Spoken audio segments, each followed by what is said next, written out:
बिस्मिल्लाहिर्रहमानिर्रहीम। अस्सलाम वालेकुम। मैं हूँ शकीला यूसुफ और आज मैं आप लोगों के साथ वाइट बीफ यखनी पुलाव की बहुत ही मुनफरिद सी रेसिपी शेयर कर रही हूँ। इस यखनी में हम डालेंगे दही और दूध और बनाएंगे कमाल के चावल। तो आपने ये देखने के लिए कि मैंने ये कैसे बनाए हैं, मेरे साथ साथ रहना है। प्लीज़ चैनल को ज़रूर सब्सक्राइब करने हैं। वीडियो अच्छी लगे तो दोस्तों के साथ शेयर भी करने। तो सबसे पहले हम लेंगे 1 किलो बीफ है। ये आप मटन में भी बना सकते हैं और चिकन में भी बना सकते हैं, हड्डी वाला और मिक्स गोश्त है। और अब इसमें 8-10 सब्ज़ मिर्चें काट के डाल दी हैं, एक प्याज, चंद जवे लहसुन के 8-10 जवे हैं और एक अदरक का टुकड़ा है बड़ा सारा। अब हम इसमें डालेंगे बाकी के मसाले। 1 टेबल स्पून सौंफ, 1 टेबल स्पून ही हम इसमें डालेंगे धनिया। ये सब हम साबुत मसाले डाल रहे हैं, पाउडर नहीं बनाना। 1 टेबल स्पून ज़ीरा, जायफल, जावित्री, 5-6 सब्ज़ इलायची। इलायचियों के मुंह खोल के डालें। दारचीनी के चंद टुकड़े और ये बादियान का फूल, काली मिर्चें और लौंग और 1 टेबल स्पून नमक। अब हम इसमें डाल देंगे तकरीबन 2 लीटर के करीब पानी।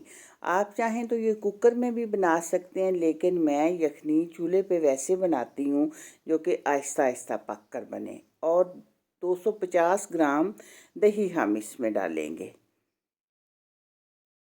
अब हमने इसको चूल्हे पे रख देना है और तब तक इसको पकाना है जब तक कि हमारा गोश्त अच्छी तरह गल नहीं जाता। अगर आपको लगे कि पानी कम है तो आप पानी और डाल सकते हैं। लो फ्लेम पर हम इसको पकाएंगे और गोश्त के गलने तक पकाएंगे। तकरीबन 35-40 मिनट के बाद गोश्त गल गया था। अब हम ये गोश्त जो है इसको यखनी में से निकाल लेंगे और यखनी को हमने छान लेना है। जो सारे मसाले हमने डाले थे, खड़े मसाले, वो हम निकाल देंगे, वो हम यखनी के अंदर नहीं रहने देंगे। लेकिन पहले आपने एहतियात के साथ सारा गोश्त निकाल लेना है और फिर किसी छलनी के ऊपर रख के तो आप यखनी को छान लें। देखिए, मैं आपको दिखाती हूँ कि मैंने गोश्त अलग कर लिया है और यखनी अलग कर ली है और जो खड़े मसाले थे वो सारे नीचे बैठे रह गए हैं।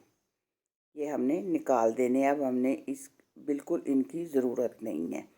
अब हम रखेंगे दोबारा से पैन को चूल्हे पे और उसमें डालेंगे आधा कप ऑयल और एक प्याज बड़े साइज़ का स्लाइसिस में काट के हम डाल देंगे।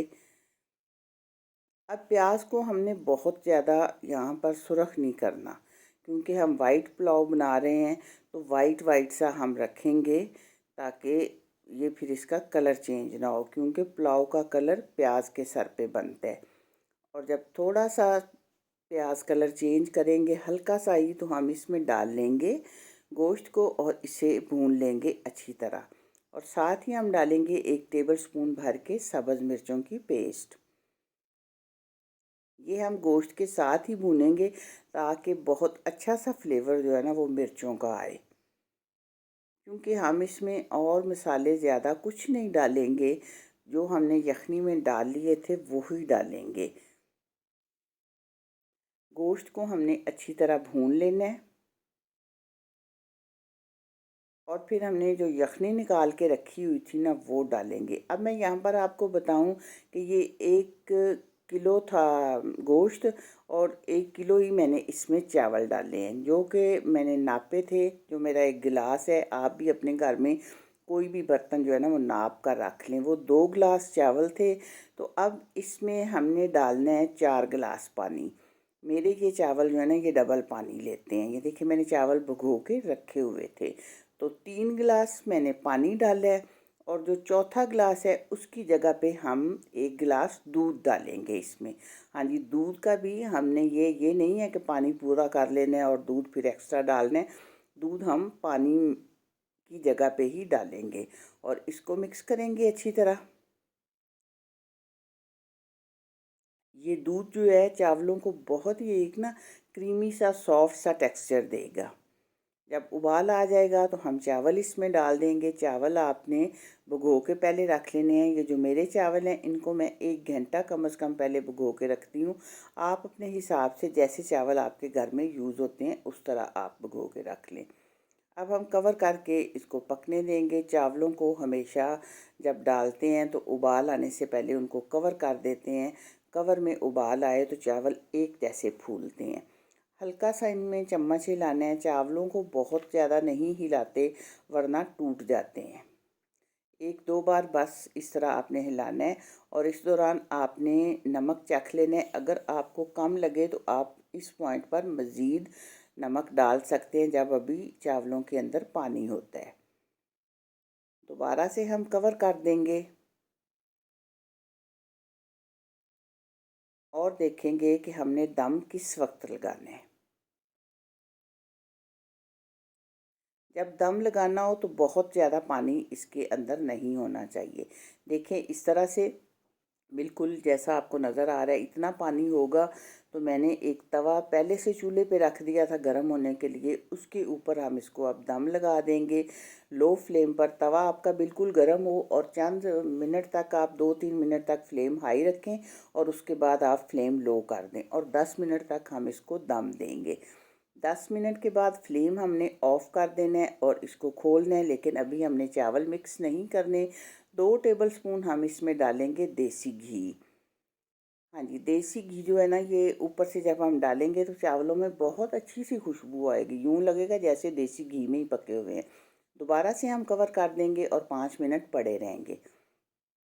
5 मिनट के बाद हमने खोलना है और अब हमने चावलों को मिक्स करना है। इस तरह दम के बाद अगर हम 5 मिनट का रेस्ट दें तो चावल मिक्स करें तो चावल टूटते नहीं हैं। अब आप देखें कि आपको एक एक दाना खिला खिला सा नज़र आ रहा है। बहुत ही मज़े का खुशबूदार पूरे घर में यखनी की और चावलों की खुशबू फैली हुई है और ऐसा मज़ेदार और शानदार और लाइट सा पुलाव है ना कि आप इसको इस ईद पर ज़रूर ट्राई करें। और आप देखें कि चावल कितने लंबे और कैसे खिले खिले से बने हैं। और कोशिश किया करें कि चावल जो है ना अच्छी क्वालिटी का हमेशा लिया करें, क्योंकि चावल पकने में चावलों का बहुत बड़ा किरदार होता है। अगर चावल अच्छे क्वालिटी के होंगे तो चावल अच्छे बनेंगे। तो आप प्लीज़ इस रेसिपी को ट्राई करें और फिर मुझे इसका फीडबैक दें कि आपको मेरी ये रेसिपी कैसी लगी है। मेरी आपसे फिर रिक्वेस्ट है कि प्लीज़ चैनल को ज़रूर सब्सक्राइब करना है, वीडियो को लाइक और शेयर भी करना है। दुआओं में रखिएगा याद। मिलेंगे इंशाल्लाह फिर किसी अच्छी और नई वीडियो में। तब तक के लिए अल्लाह हाफिज़।